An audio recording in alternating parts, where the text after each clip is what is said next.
కొద్దిగా security clear చేయండి వాళ్ళకి కనపడేట్టుగా. You come back or otherwise this side you can come. మీరంతా కూడా ఆ సైడ్ ఈ సైడ్ అడ్జస్ట్ చేసుకోండి.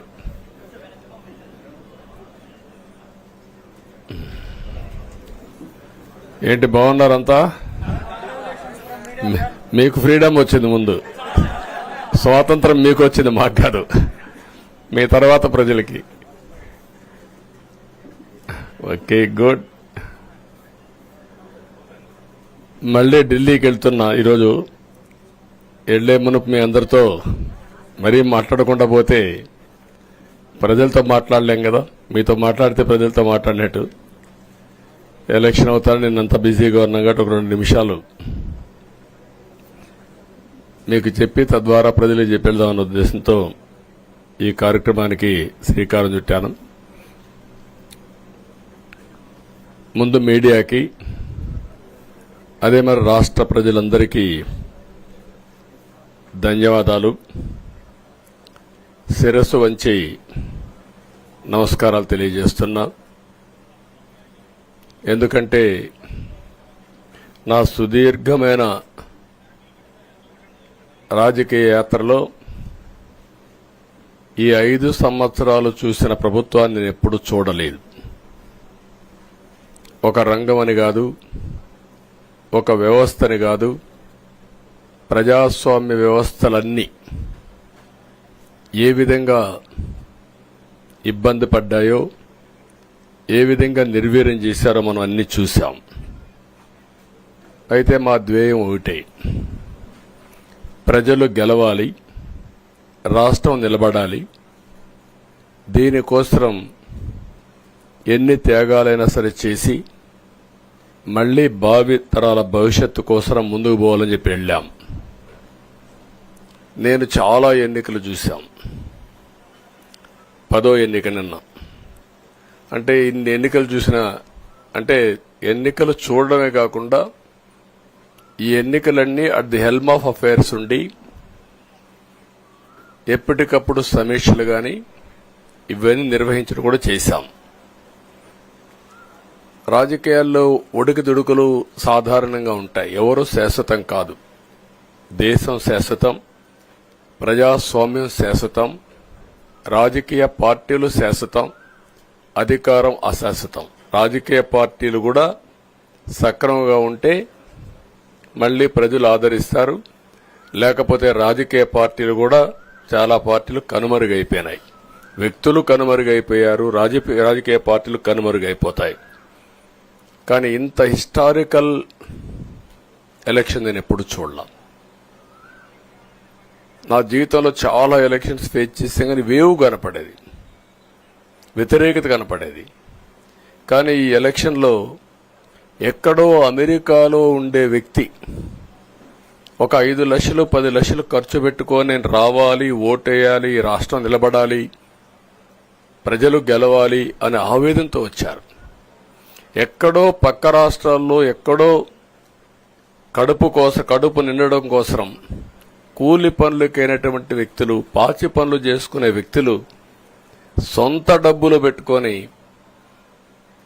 నేరుగా ఇక్కడ రైల్వే స్టేషన్లో చూస్తే, బస్టాండ్లో చూస్తే భోజనం కూడా ప్యాక్ చేసుకొని తీసుకొచ్చి ఇక్కడ భోంచేసి ఓటేసే పరిస్థితికి వచ్చారు. ఈ కమిట్మెంట్ ని ఏ విధంగా వర్ణించాలో నాకైతే అర్థం కాదు. ఏ విధంగా వాళ్ళని అభినందించాలో కూడా అర్థం కాని పరిస్థితి.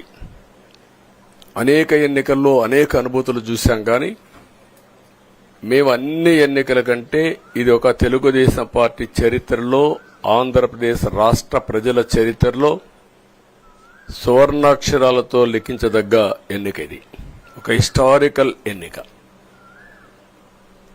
ఆగస్టు క్రైసిస్ తర్వాత, ఎన్టీ రామారావు గారు పార్టీ పెట్టిన తర్వాత 83లో మేము గెలిచాం. అప్పుడు 200 సీట్లు వచ్చాయి. కొత్తగా పార్టీ పెడతానే ఎన్నికలకు వెళ్లి 9 నెలలు అధికారంలోకి వస్తే 200 సీట్లు వచ్చాయి. 94లో మీరు ఒక్కసారి చూస్తే ప్రజా వ్యతిరేకం వల్ల 3 ముఖ్యమంత్రులు మారడం వల్ల ఆ రోజు మీరు ఎన్నికలు చూస్తే దగ్గర అపోజిషన్ పార్టీకి రిక్వైర్డ్ నెంబర్ అంటే అపోజిషన్ లీడర్గా వచ్చే స్టేటస్ రాకుండా వచ్చాయి. అవన్నిటిని వర్పించే విధంగా ఈసారి ఊహించని విధంగా వచ్చింది. అంటే దానికి కారణాలు నేను ఎక్కువ చెప్పక్కర్లేదు, అనుభవించిన ప్రజలకే అర్థమవుతుంది. ఎప్పుడైనా సరే ప్రజాస్వామ్యంలో ప్రాథమిక హక్కు మాట్లాడే స్వేచ్ఛ. ఆ స్వేచ్ఛనే కోల్పోవాల్సి వచ్చింది. అదే కాదు, బ్రతికే స్వేచ్ఛ, ఆస్తులు పెట్టుకునే స్వేచ్ఛ, ఇవన్నీ కోల్పోయే పరిస్థితి వచ్చింది. అందుకే మీరు చూస్తే మొన్న ఎలక్షన్లో సరే ఏ విధంగా మేమందరం కలిశాం అవన్నీ మాకంటే ముందు మీకే తెలుసు. కలిసినప్పుడు ఎవ్రీ ఈవెంట్ ఇవి వేదిక నుంచే ప్రారంభించాం. అక్కడి నుంచి ముందుకెళ్ళాం. ఆ రోజు చెప్పాం, ఈ రోజు ఒకటి చెప్తున్నాం. మా ఆలోచన ప్రజలు గెలవాలి, రాష్ట్రం నిలబడాలి. అంతవరకు సాధించగలిగాం. 55.38% ఓట్లు పడ్డాయి. దీంట్లో తెలుగుదేశానికి 45.60% పడ్డాయి. వైసీపీకి 39.37% పడ్డాయి. ఇది ఊహించినటువంటి ఒక్కొక్కసారి 95,000 మెజారిటీ. ఒకప్పుడు నేను చార్మినార్ ఎగ్జాంపుల్ చెప్పేవాడిని. చార్మినార్ అంటే అక్కడ ఎంఐఎం కంచుకోట, అక్కడ ఎప్పుడు ఎక్కువ ఓట్లు వచ్చేటివి. ఆ తర్వాత కుప్పం, సిద్దిపేట పోటీ పడేటి రెండో స్థానానికి. అప్పుడు కూడా 70,000, 80,000, 50,000 కాడ ఆగిపోయేవాళ్ళం. ఈసారి 95,000, 94,000, మళ్ళా 92,000, 91,000. మంగళగిరి లాంటి కాన్స్టిట్యున్సీలు 91,000 మెజారిటీ. ఏ విధంగా అభివర్ణించాలో నాకైతే అర్థం కాదనమాట. అంతా ఇదెళ్లిపోయినాయి. ఇవన్నీ చూసిన తర్వాత ప్రజలు ఇచ్చిన తీర్పు మీరు చూస్తే అహంకారం, నియంతృత్వం, విచ్చలవిడితనం, ఏదంటే అది చేస్తాననుకుంటే ప్రజలు క్షమించే పరిస్థితులు లేరు. అదే ఈరోజు నిరూపించే పరిస్థితికి వచ్చారు. ఒక మాటలో చెప్పాలంటే ఈసారి వీళ్ళు చేసింది గుణపాఠం పాలకులకు కాదు, అవినీతి అహంకారంతో ముందుకు పోయే ఎలాంటి ధ్వంసకారులకైనా ఇదే జరుగుతుందని నిరూపించారు ప్రజలు. దానికి మనస్ఫూర్తిగా అభినందిస్తున్నా. అదే సమయంలో 5 సంవత్సరాలు మా కార్యకర్తల పడిన ఇబ్బందులు, చాలా మంది స్లీప్లెస్ నైట్స్, కంటి నిండా నిద్రపోని పరిస్థితి. అక్కడి నుంచి నేను చూస్తే చాలా కడాన మనిషిని హింస పెడుతూ నువ్వు ప్రాణంతో బతకాలంటే జై జగన్ అనమంటే జై తెలుగుదేశం, జై చంద్రబాబుని ప్రాణాలు వదిలిన సందర్భం చంద్రయ్య. ఇది తలుచుకుంటే ఆ కమిట్మెంటే, ఆ త్యాగాల ఫలితమే ఈరోజు ప్రజాస్వామ్యాన్ని కాపాడుకోగలిగాం.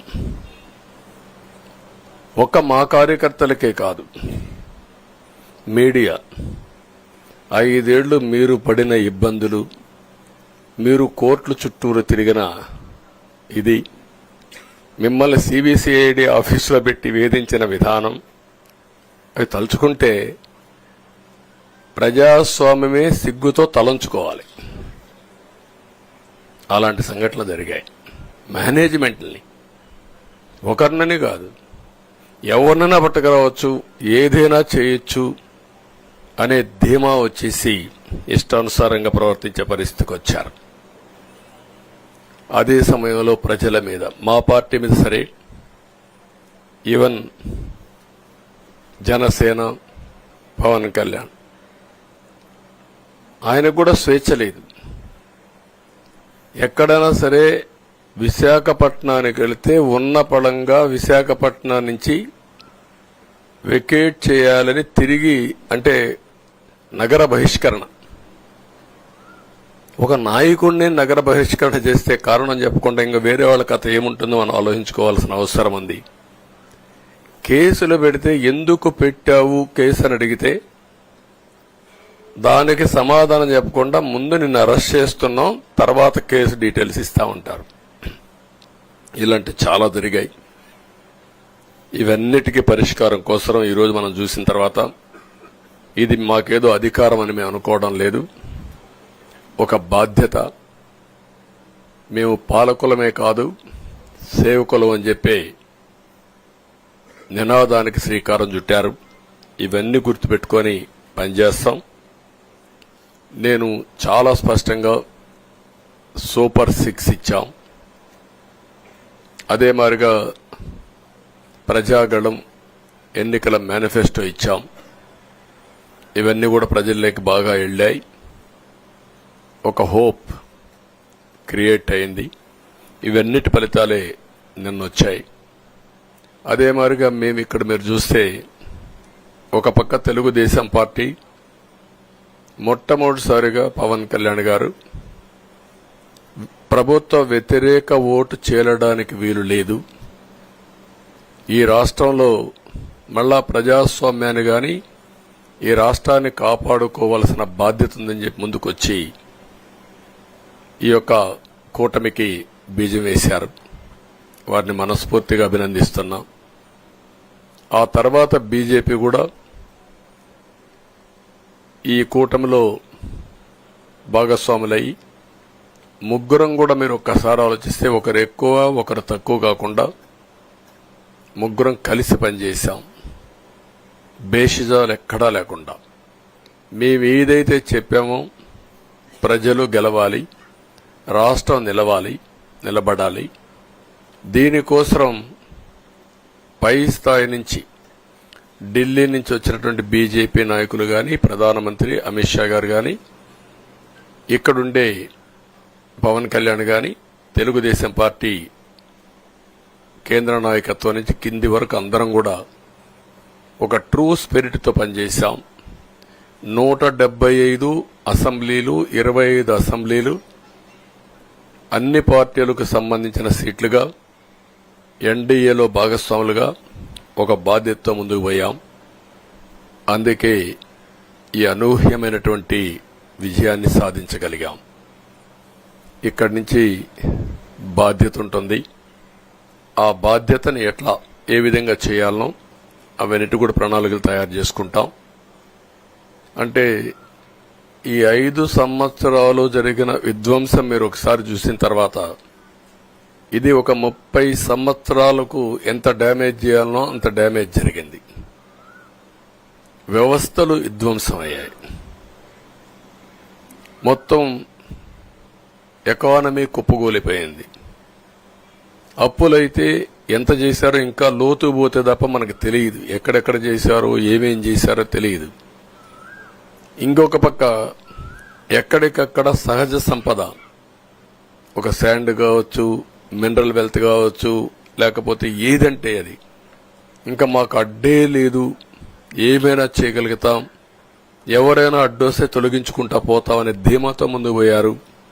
కొంతమంది భయపడి రాలేకపోయారు, ఎదిరించలేకపోయారు. నా కళ్ల ముందర ఒక రైతు చూస్తే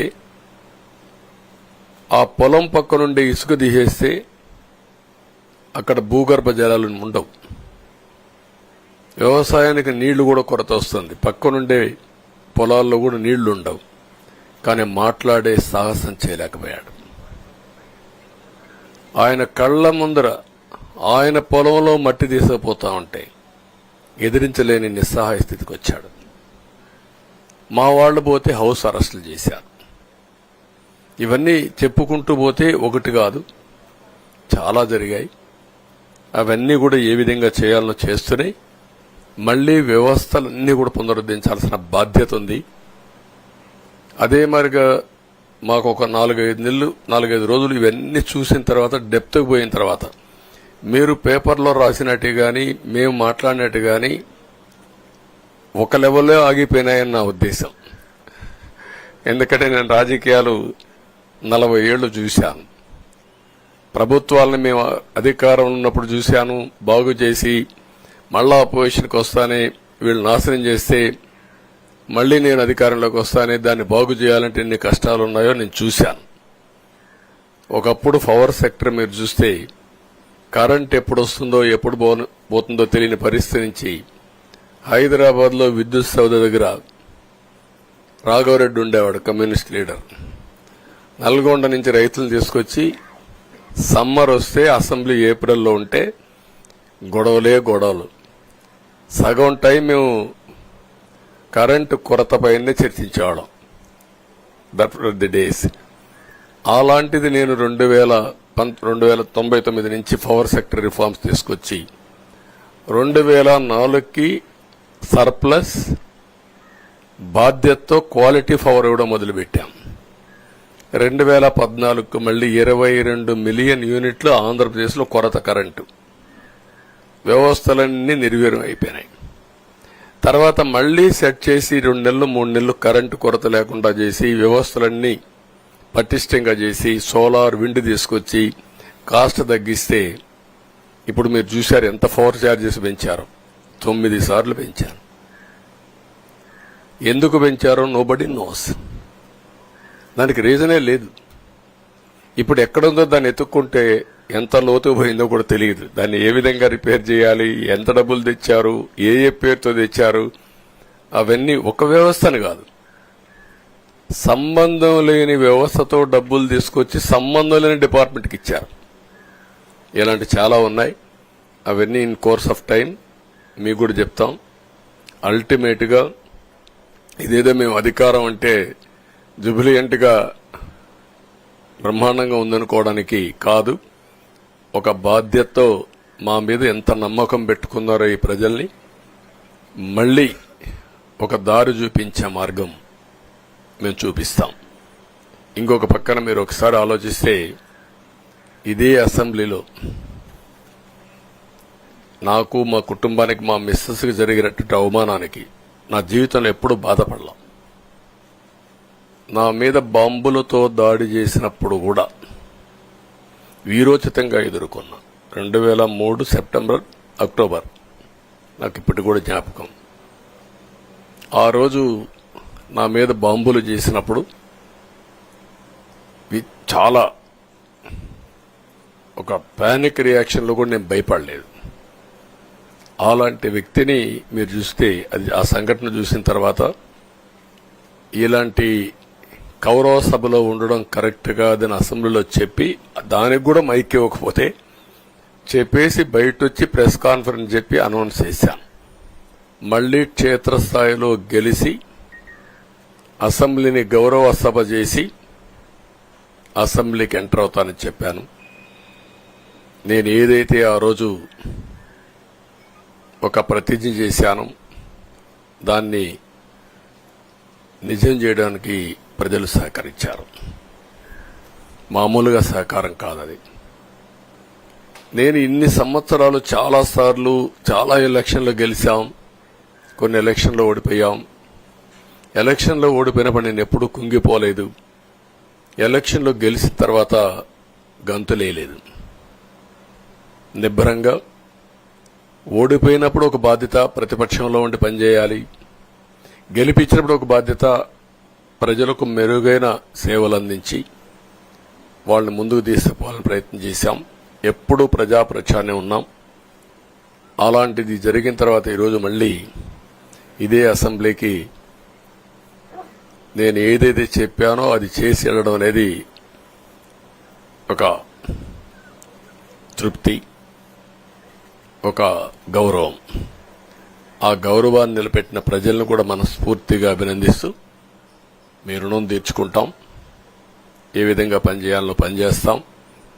మీ ఎక్స్పెక్టేషన్స్ ప్రకారం పనిచేసి అయితే ఎప్పటికప్పుడు మీరందరూ కూడా మేము ఓటేసాం, మా పని అయిపోయింది, ఇంకా మీరు చూసుకోండి కాకుండా ఎప్పటికప్పుడు మమ్మల్ని నడిపించే బాధ్యత, మాకు సహకరించే బాధ్యత, మళ్లీ రాష్ట్రంలో ఉండే ప్రజలందరం బాగుపడాలంటే ఏం చేయాలో మేము చేసినప్పుడు ఎప్పటికప్పుడు ఫీడ్బ్యాక్ ఇచ్చి నడిపించే బాధ్యత తీసుకోవాల్సిందిగా వారిని కోరుతున్నా.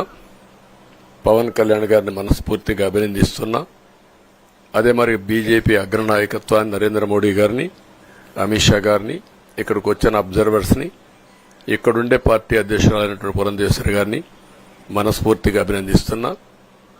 వీళ్ళందరూ కూడా ఏదైతే ఒక స్ఫూర్తిని తీసుకున్నామో ఆ స్ఫూర్తితో టోటల్ గా ప్రతి ఒక్క కార్యకర్త సిన్సియర్ గా పనిచేయడానికి, ఏ అభ్యర్థి ఉన్నా తమ అభ్యర్థిగా పాటించి బ్రహ్మాండంగా పనిచేశారు.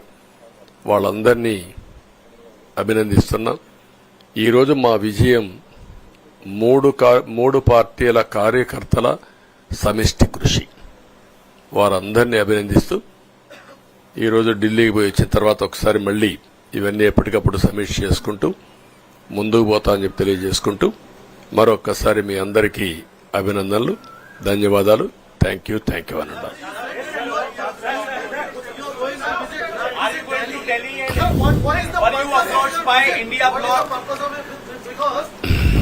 No, don't bother. No, hear me, I say. You are very loud. You want news, always. I am also experienced. I have seen so many political changes in this country. We are in NDA. I am going for NDA meeting. In course of time, anything, we'll report to you. Thank you.